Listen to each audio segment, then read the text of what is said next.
Students, good morning students. क्या यार एक बार सुनता नहीं तुम लोग। तो आज हम लोग पढ़ेंगे, जैसे कि हम लोग बता चुके हैं कि चैप्टर वाइज चैप्टर हम लोग प्रैक्टिस कर रहे हैं, ठीक है। तो हम लोग अभी तीसरा चैप्टर पढ़ेंगे। क्या नाम है चैप्टर का? दो चर वाले रैखिक समीकरण युग्म, ये है ना। ये चैप्टर आपको पढ़ना है। देखिए इसमें समीकरण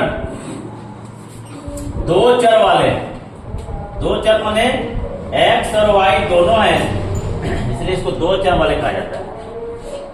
आप 9th क्लास में एक चर वाले पढ़े होंगे, पढ़े हैं ना। एक चर माने खाली एक्स रहता था, चैप्टर 4 में पढ़े होंगे, एक ही वो एक्स खाली रहता था। लेकिन इसमें एक्स और वाई दोनों है, ठीक है। तो दो चर वाले रैखिक समीकरण जो होता है इसको बोलते हैं A X plus B Y plus C बराबर, ऐसे करके होता है। इसमें समीकरण क्या दिया रहता है कि मान के दिया रहेगा कि 2x plus 3y equal to या प्लस 6 बराबर 0, समीकरण 1 दिया रहेगा। और 3x minus 5y plus 10 equal to 0, समीकरण 2 दिया है। इस तरह का समीकरण दिया रहेगा।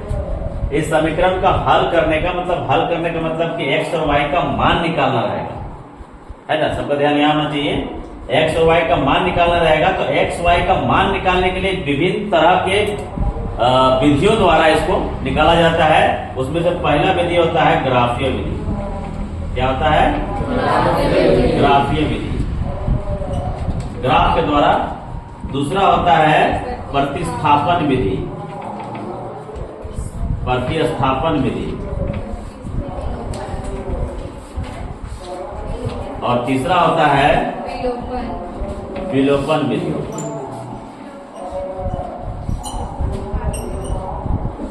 और चौथा होता था वज्र गुणन विधि, जो कि अब हटा दिया गया है, ठीक है। वज्र गुणन विधि आपके सिलेबस में अब नहीं है। तो नहीं है तो हम काहे माथा पची करेंगे। 3 को है, तीनों के बारे में पढ़ें। ग्राफीय विधि, प्रतिस्थापन विधि, विलोपन विधि। समझ में आया? सबसे पहले हम लोग ग्राफीय विधि पर चर्चा करेंगे। ग्राफीय विधि में 3 ठो ग्राफ बनता है। पहला ग्राफ बनता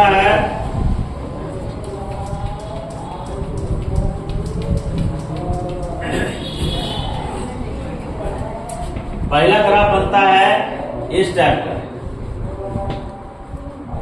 संख्या रेखा में x और y होता है, ये y कहलाता है, ये y डैश कहलाता है, x डैश x कहलाता है। यहां पर दो रेखाएं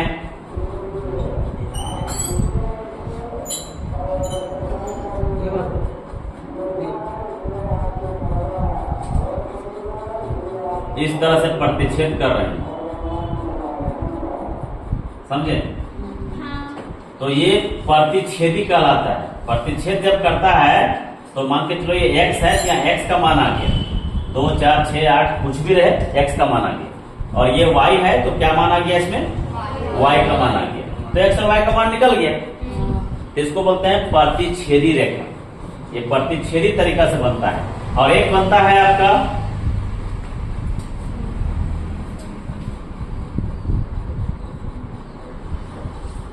एक के वो रहता है, यानी जो 2 को आंसर आता है, 2 को हल होता है, वो उसका एक ही रेखा बनता है, उसको बोलते हैं समपाती। क्या बोलते हैं इसको? समपाती। और एक होता है इस टाइप का,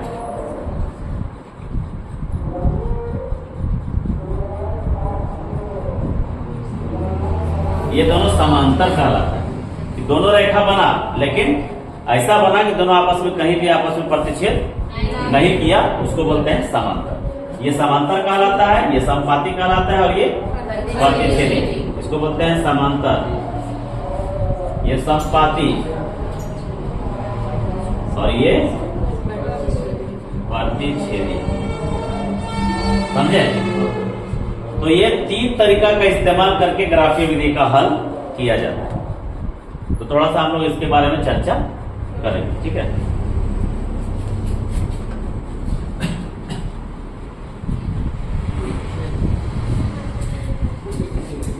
आपके पास एक फॉर्मूला होता है कि A1 बटा A2 बराबर नहीं है B1 बटा B2। अगर ऐसा कंडीशन रहता है तो इसको बोलते हैं प्रतिच्छेदी रेखा। प्रतिच्छेदी रेखा बनता है और इसके केवल एक हल, केवल एक हल। ये पहला कंडीशन। दूसरा कंडीशन होता है A1 बटा A2 बराबर है B1 बटा B2 बराबर है C1 बटा C2। यहाँ पर आप लिख सकते हैं C1 बटा C2 भी बराबर नहीं रहता, ठीक है। मतलब 2 बराबर है, तीसरा भी बराबर नहीं रहता है, लेकिन 2 ही से काम चल जाता है, इसीलिए 2 ही लिखा जाता है। A1 बटा A2 B1 बटा B2 C1 बटा C2 तीनों बराबर होता है। ये बोलते हैं समपाती। क्या बोलते हैं इसको? समपाती बोलते हैं। और इसके क्या होते हैं? तो अनेक हल। क्या होते हैं? अनेक हल। और तीसरा होता है A1 बटा A2 बराबर है B1 बटा B2 से बराबर नहीं है C1 बटा C2 से। इसमें तीनों बराबर नहीं रहता है, ठीक है। इसमें 2 बराबर रहता है, तीसरा बराबर नहीं रहता है, ठीक है। थोड़ा सा अच्छे से लिख दो यहाँ। A1 बटा A2 बराबर नहीं है B1 बटा B2 से बराबर नहीं है C1 बटा C2 से, ठीक है। ये कंडीशन कहलाता है समांतर। क्या कहलाता है? समांतर। समांतर रेखा बनता है इसमें, समांतर रेखा बनता है इसमें, और इसमें कोई हल नहीं होता, यानी इसका आंसर नहीं निकलता है। कोई हल नहीं होता, आंसर नहीं आता, इसका आंसर नहीं आता, ठीक है। तो प्रतिच्छेदी हम जैसा कि बता चुके हैं, ऐसे ऐसे ऐसे ऐसे कहीं पर जाके कटता है, प्रतिच्छेदी कहलाता है। और समपाती मतलब एक ही गो रेखा बनता है, एक ही गो रेखा में दोनों रहता है, दोनों आंसर एक ही गो में आ जाएगा एक्स वाई का मान। और एक होता है समांतर होता है दोनों रेखा, ठीक है। तो इसमें क्या होता है? एगो हल, यानी एगो एक्स एगो वाई निकले, ठीक है।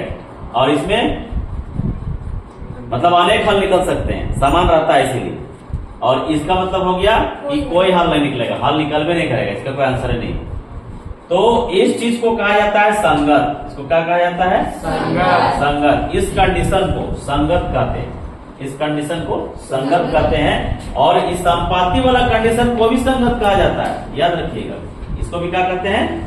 संगत। और तीसरा जो है वो असंगत कहलाता, असंगत कहलाता। तो सवाल में आपका रहेगा कि उसको डिसाइड कीजिए कि वो संगत है कि असंगत है, समपाती है कि प्रतिच्छेदी है कि समांतर है। और अगर संगत है तो फिर इसका आंसर भी बनाएं, ऐसा करके क्वेश्चन होता है। तो कहने का मतलब है कि कुछ भी हम मान ले लिए, कुछ भी मान ले लिए हम, जैसे कि पहले हम लोग मान लिए थे अभी पहला समीकरण। दूसरा समीकरण में कुछ ले लेते हैं। तो इसका आंसर ग्राफीय विधि से आएगा कि नहीं आएगा, उसका पहले हम लोग डिसाइड करते तब बनाते, समझ रहे हैं। तो क्या ये ग्राफीय विधि से इसका आंसर आएगा कि नहीं आएगा, उसको हम लोग चेक करेंगे। क्योंकि ये पहला है तो 1 है, ये दूसरा है तो 2 है। ये चूंकि हम बता चुके हैं आपको कि इसका जो समीकरण होता है वो होता है ax plus by plus c बराबर 0। आप देख सकते हैं कि यहाँ भी इसी रूप में है। ये ax है तो यहाँ 2x है, by है तो यहाँ 3y है, c है तो खाली यहाँ नंबर है ना। इसका मतलब इसका मान कितना हो गया? 2। a का मान 2, ये b के जगह में आ गया, b का मान 3 और c का मान 6। चूंकि ये 1 में है इसलिए इसको क्या बोलेंगे? a1। ये 1 में है इसलिए क्या बोलेंगे? b1। ये 1 में इसलिए क्या बोलेंगे? c1। समझे नहीं समझे? समझे ना जी? यहां पर आएंगे A2 बराबर 3, B2 बराबर -5 और C2 बराबर 10। समझे? तो उस हिसाब से यहां पर A1 बटा A2 लिया जाए तो क्या है 2 बटा 3 बराबर B1 बटा B2 लिया जाए तो क्या है 3 बटा -5, जो कि माइनस यहाँ आ जाएगा, यहाँ नहीं रहता है, ऊपर में चला जाता है। और तीसरा है 6 बटा 10। क्या तीनों बराबर है? ये दोनों बराबर हो सकता है किसी भी तरह? नहीं। क्या ये दोनों बराबर हो सकता है? काट भी देंगे तो कितना आएगा? 2 3 6 और 2 5 10, 3 बटा 5 आएगा, और यहाँ -3 बटा 5 तो बराबर है? नहीं है, ये भी बराबर नहीं। तो ऐसे कंडीशन में इसका हल निकलेगा। तो जब हम बनाएंगे तो रेखाएं प्रतिच्छेदी होंगी, और एक बार x का मान आएगा, एक बार y का मान आएगा। ठीक है, ये दोनों कंडीशन नहीं होगा, तीसरा कंडीशन। समझे बच्चों? लेकिन यदि यही चीज ऐसे रहेगा,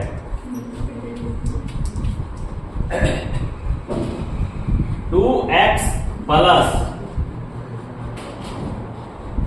5y माइनस 5 बराबर 0, समीकरण 1। 4x plus 10y minus 10 equal to 0, समीकरण 2। तो जब इसको हम लोग काटेंगे तो क्या आएगा? 2 दूनी 4, 1 बटा 2, 1 बटा 2 आएगा, 1 बटा 2। जब इसको काटेंगे 5 दूनी 10, क्या आएगा?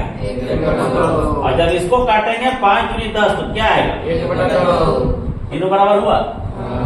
A1 बटा A2 बराबर B1 बटा B2 बराबर C1 बटा C2। तो इसका हो जाएगा ऐसे, समपाती हो जाएगा, अनेक हल हो जाएगा। इसके अनेक हल निकल सकते हैं। ये भी हो जाएगा आपका क्या? संगत। ये भी संगत, वो भी संगत। लेकिन अगर तीसरा कंडीशन रहा कि आपका एक रहेगा 2x प्लस 5y माइनस 7, और एक रहेगा 4x प्लस 10y प्लस 5, तो हमको हमारे पास जो आंसर आएगा वो यहाँ आएगा 1 बटा 2, यहाँ भी आएगा 1 बटा 2, लेकिन यहाँ क्या 1 बटा 2 आएगा? नहीं, -7 बटा 5 है। कौन कंडीशन आया? A1 बटा A2 बराबर B1 बटा B2 बराबर नहीं है C1 बटा C2। तीसरा कंडीशन आया ना? जब तीसरा कंडीशन आएगा तो क्या होगा? समांतर होगा, कोई हल नहीं होगा। ठीक है, कुल मिला करके अगर ऐसा रहेगा तो आंसर आएगा, बाकी ऐसा रहेगा तो संपाती लिख के छोड़ देना है, ऐसा रहेगा तो प्रतिच्छेदी लिख के छोड़ देना है। इसका कोई हल नहीं होगा, उसका अनेक हल। ठीक है, प्रश्न आपको ऐसा वाला ही बनाना है, ये कंडीशन रहेगा तो ही उसका आंसर आएगा। क्योंकि अनेक हल आएंगे तो अनेक हल का क्या करेंगे हम लिखे ना देंगे इसके अनेक हल है ना, और इसका तो कोई हल ही नहीं हो। तो हल किसका निकालना है? इस कंडीशन का निकालना है। A1 बटा A2 बराबर नहीं है, B1 बटा B2 बराबर नहीं है, C1 बटा C2। समझे? इस चीज को जो नए स्टूडेंट है इस चीज को कम से कम लिख लें।